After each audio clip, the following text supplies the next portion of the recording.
Capture the passion. I have here with me a teacher, a wonderful individual here at Rio Hondo College. Her name is Jasmine Rodriguez. Jasmine, why don't you introduce yourself to the group? Hello, my name is Jasmine Rodriguez. Like Alex said, I'm an instructor here at Rio Hondo College. I teach English and reading.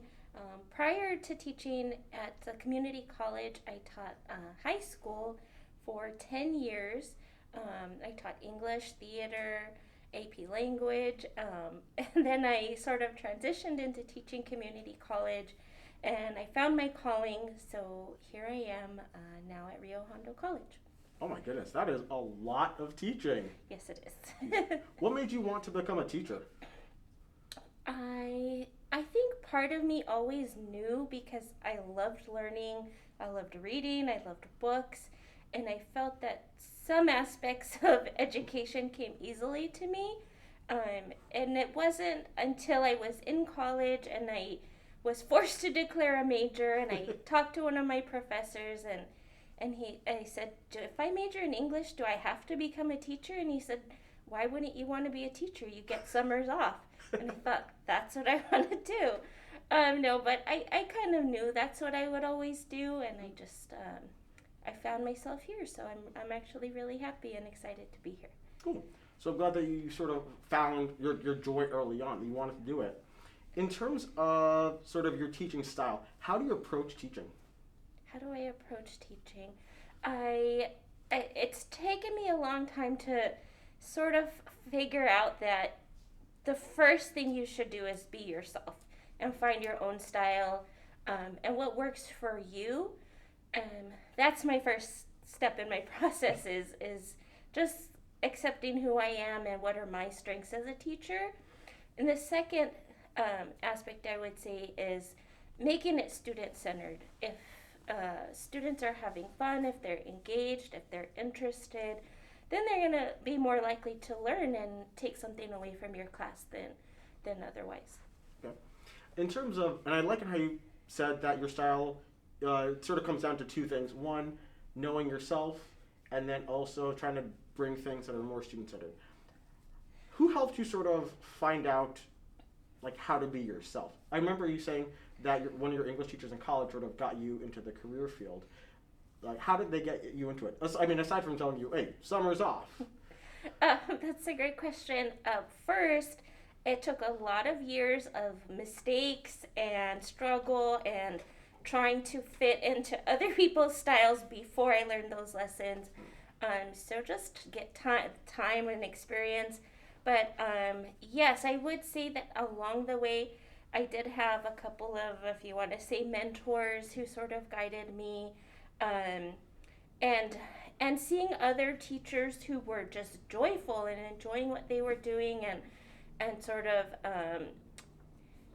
leaning into that joy instead of leaning into it's just a job where you show up and you leave when the bell rings. Oh yeah, like those people who just go in like, I don't know you after 3:05 p.m. Do not talk to me. Do not email me. Anything like that. But you also mentioned that you sort of took a couple years to sort of figure out who you were, making some mistakes, and that thanks to some mentors, you sort of got a better idea of how you want to do your style. What were your mentors like? Well, I think I had to seek them out because I was in a place where year after year I felt like I wanted to grow as a teacher, but I didn't know how. I was looking at the people around me, and I sort of had to go out into the world and find groups like this, and find English teacher groups and writing groups where people were passionate about teaching, and sort of join those groups or find those people. So seeking it out was one step, and then finding teachers to collaborate with that were excited about teaching and wanted to stay after school and talk about teaching and lesson planning and how to make things more fun and interesting for the students. So seeking that out was a big step for me. So it's great that this program is doing this because you're giving these students an opportunity to have mentors and start out their career being excited and wanting to find that joy right off the bat instead of going through maybe that struggle that I went through. Yeah, and I feel the same way because I feel sort of the same way as you in terms of education, that it's sort of difficult to find people who you sort of gel with, people who can help invigorate you and energize you. I know multiple coworkers. I have multiple coworkers who are just like what you said. They're more like a clock in, clock out type of teacher. Their only concern is to just go over the material, give a student a test, so that way students can prove that they did their readings or something like that, and then they just enjoy their summers because for them teaching is more of a job. But you said also that for you, the struggle that you had trying to find other like mentors or trying to find other faculty who were as inspiring as you and who could help you feel inspired. What were some of the things that y'all talked about that helped you to be inspired? That's a great question. I think some of the things that we talked about, I mean, I would say the number one thing we talked about is, hey, my students are bored. What are you doing to make your class fun? What are you doing to make it interesting or engaging? You know what? My students are bored too. Let's put our heads together and figure some things out. I remember going to a couple of conferences with guest speakers, guest educators who had really inspiring ideas. And one thing I will say is that I started going to these conferences and, oh, this is great. I can use all these ideas with my students. And I did, and it was wonderful. But I mean, we're in the RTLI cohort together, Yeah. and which is about equity in education. And something that, again, took me a couple of years to realize was, while a lot of these mentor teachers and these writers had brilliant ideas and they were really inspiring, they were not necessarily applicable to my students and their culture, their diversity, who they are as people. So after a few years, I really kind of got into how do I take these great ideas and support my students and who they are. And so I'm sort of still in the process of doing that. But I think just shifting that mindset has made a huge difference in my teaching because students can see themselves reflected in what I'm teaching. They see themselves in the curriculum, and they feel more supported that way. So that was another sort of a big shift, mental shift, teaching shift that I went through. I'm still going through, but Yeah, right? It's like one of those things, right? Teaching, just like education, it's always this continually changing process. And I'm also glad that you sort of mentioned, give a shout out to RTLI. That is the Rio Teaching and Learning Institute. It is a faculty collaboration project here at Rio Hondo College.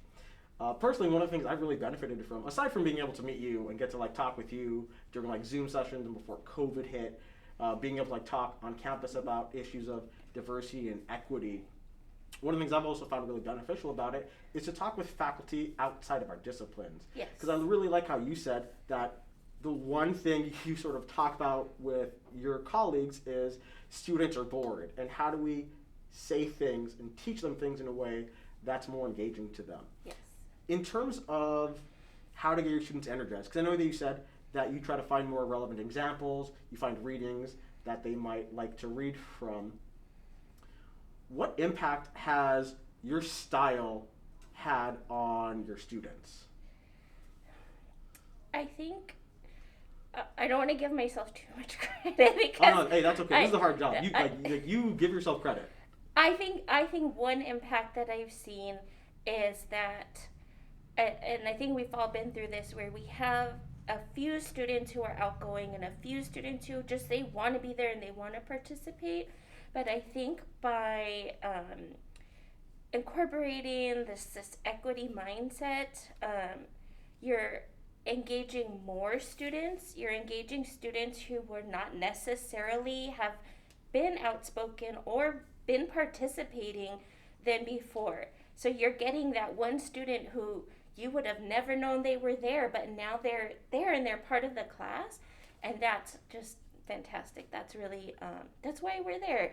And so I think that's one impact I've seen. Can I give an example? Of course. So I don't remember how I started doing this, but I was looking for a reading, and I said, you know what, I want to find some writers that we haven't explored before. So I found some Middle Eastern writers, and I found this great short story from this woman from Afghanistan. And I thought this will be cool. We'll read this and see what they think. And I read it with my class, and sure enough, I had this student who he rarely talked. I hadn't really heard much from him, and he just lit up. And he's like, "I'm from Pakistan. I know what all these words mean. I love this story." And I was like, "Oh my gosh, this is great." But yeah, it was just such a moment where it's like, oh, I reached somebody who wasn't feeling included in the class. Yeah. So that's one of those moments. Yeah, I think that's a great example too, right? Because sometimes we're just shooting a lot of stuff out and we're hoping that something sticks for one person. And I think that's really good because that's sort of indicative of mentorship. With Yes. you trying different things, giving different reading materials, so that way something connected with one of your students. Since then, how do you sort of talk to your students on a more one-on-one, sort of personalized level? One of the components of my class, and this is generally for our Rio Hondo's reading program, all of our reading classes, and I think some of the English classes as well, is conferences, student conferences. So pre-COVID, we would meet in the computer lab, and you would have time to meet with every single student and conference with them and answer their questions. But since we've moved online, it's just become really difficult with their schedules and timing. And despite all of that, I said, we're going to do this. We're going to make it happen. I'm going to meet with every single one of you however we can. And so we just finished our first conference last week, and it's really been just an experience where it's like, oh, this is who you are. This is what you look like, what you sound like, and this is what you have questions about. And so being able to have that 15 or 20 minutes with them and get to know them, I think is really powerful and really impactful. I hope it is for them. For me, it is. But it's just sometimes there are some things that you need to say verbally and not just through a messenger system. And it just makes it more clear for both of us. Yeah, right? Because you need to make that personal connection. And I'm glad that the conference that you had set up really got your students engaged. Since then, since you've had that, have you been able to sort of help mentor any of your students? Because you said you've been teaching for a while now. Do you have any strong relationships with any of your past students or students right now who are like asking you questions, needing your advice about stuff outside of class? I had a student ask. We were in a group conference. I think there were 4 or 5 students, and she was kind of quiet. They each asked her question, and we talked, and she was the last one to go. And she said, "You know what? I'm just gonna say it. I am struggling as a first-year college student, just coming out of 2 years of being in the pandemic. Her last 2 years of high school were on lockdown over Zoom," and she said, I'm struggling with that. And so it was like, I think you had mentioned in our prior conversation that it was just one of those moments where everyone in the group just jumped up to support her and said, "Hey, you can get through this. We've all struggled as freshmen." And we went into some specifics. The other students went into specifics as to what she can do to succeed as a first-year college student. And so I think now that you mentioned it, I'm going to reach out to her one-on-one and kind of see how she's doing. But I think that just opened a door for sort of we could mentor her through that first year, through those first-year struggles, which are already hard pre-pandemic. Now it's a different, but yeah, I think that would be a good opportunity. Yeah, and I think that's a really good thing too, because at least for multiple community colleges, at least, I know that several community colleges have first-year student programs to help support students during their first year of college. Because I think you're right. Like you alluded to earlier, yeah, we had a conversation because I did have a student last semester. It was her first semester in college ever after all this COVID stuff, and she pretty much was crying in my class because she had felt so overwhelmed. And were it not for being in the classroom or having great support from her classmates going like, hey, no, forget that, don't worry, like we're gonna help you get through this. Here, join my Discord server, we'll talk. Or like, let me give you my phone number, we'll text. If you need anything, let me know. That you have those really great one-on-one moments that really help provide the support to people to be more successful. So you've said so far how you've really helped out with creating a conference to get more students involved, on how both you and I are in the Rio Teaching and Learning Institute, or RTLI for short. In terms of mentorship, do you ever get any mentorship, or let me rephrase this, do you have any faculty colleagues, either in the K-12 education or higher education, that you might consider your mentor? Yes, I do.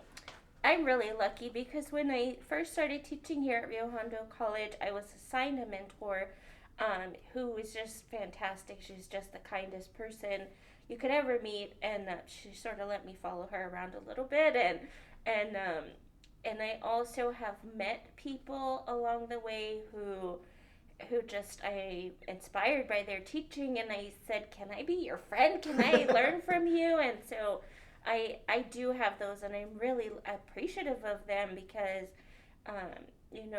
teaching can be, I guess, I don't know if isolating is the word. You're in your little bubble with you and your students, and so building those relationships with other professionals and learning from them is as part of that evolution. It's part of you not just saying, okay, I got this, I can do it now. It should always be growth, and so having those relationships really helps build that growth and helps you grow as a person, as an educator. Cool.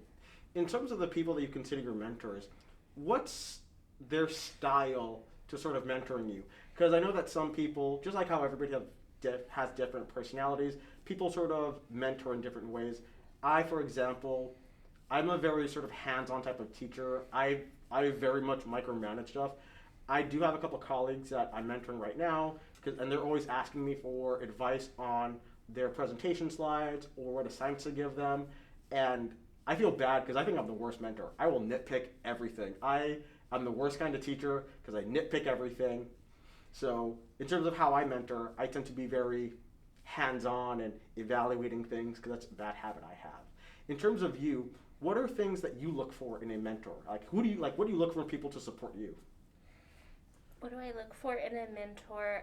I look for other educators who have their own style, whose students are engaged, but also whose classes are not necessarily easy. There's some level of rigor. So their students are not only engaged, but they feel challenged. That's what I'm always striving for. So that's what I look for in a mentor. Also that focus on student-centered learning, which is funny that you asked that question because my assigned mentor here at Rio Hondo College, completely student-centered, very kind and compassionate with her students. And during our student conferences, one of my students said, not every professor is willing to go out of their way to help you. He said, but I did have this one professor, or two professors, who really went out of their way to help me. And one of the names he mentioned was my mentor. And I said, oh my gosh, yes, she's the best. It all comes full circle. It came full circle. That was a great moment. So yes, that's what I look for is those aspects of their teaching, but also I can be reserved and not necessarily outgoing. So I need somebody who's going to be a little more outgoing and a little more talkative and sort of bring me in. So I need that as a person. Yeah, somebody who's willing to sort of push you, sort of get you out of the box, so to say. Yeah, just somebody friendly who's going to be a little more outgoing because I tend to be more on the quiet side. Oh.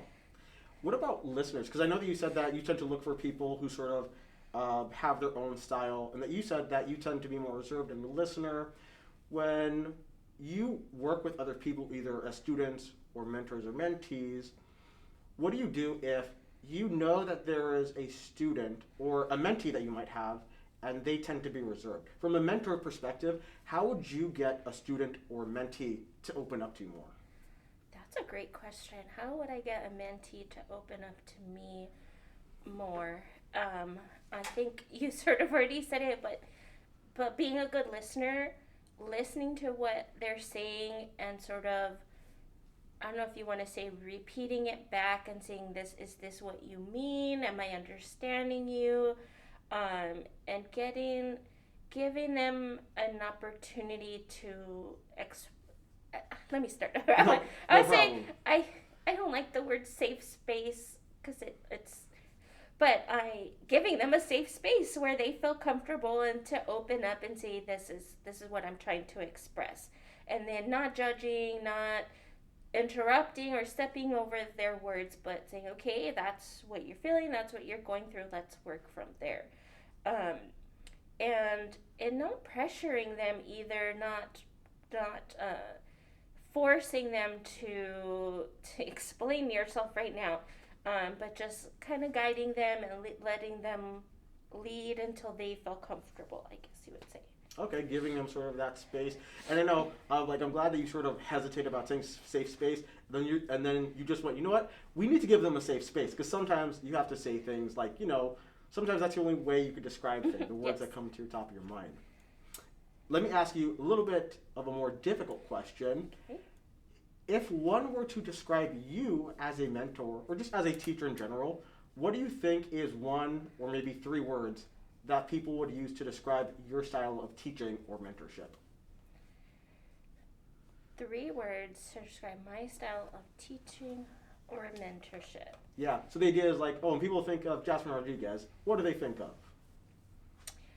I think I try really hard to be straightforward and I don't know if organized or clear. I try to filter out a lot of extra stuff because our brains and our students' brains are already so overloaded with information and other stuff. I try to be keep it as simple as possible. I think that's one way. A second way, I try to be helpful. I just want to be helpful. I don't want to get in their way. Tell me what you need and I'll help you to get there. That's my second one. And my third one, I would have to say, third way they would describe me as, I think I'm pretty kind. I'm not naturally a sarcastic person. I try to avoid sarcasm. I try I'm gonna say it again, but like you said, the only way to say it is I try to just lean into being kind, because you don't know what's going on behind somebody's words or actions or what they're going through, so I just try to lead with kindness. Okay, one last question. Sure. So one of the things you described yourself as helpful, so this last question is to sort of get you help. What advice would you give to somebody who is looking for a mentor? The advice I would give to somebody, I think this goes back to the beginning of our conversation where I said my attitude toward teaching is knowing yourself and finding your own style. And I think that's the same for mentorship. It's finding people who you are comfortable with, who you connect with, and not just necessarily who's there, but who's going to be a good fit for you. And I think our students don't know that yet. They don't know that they can take the time to find who I'm going to work best with and who's going to be the best fit for me and me for them.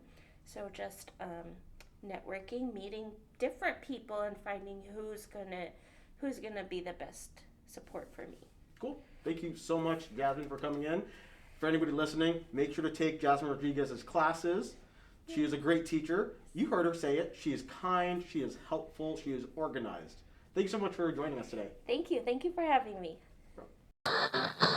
CaPture the passion.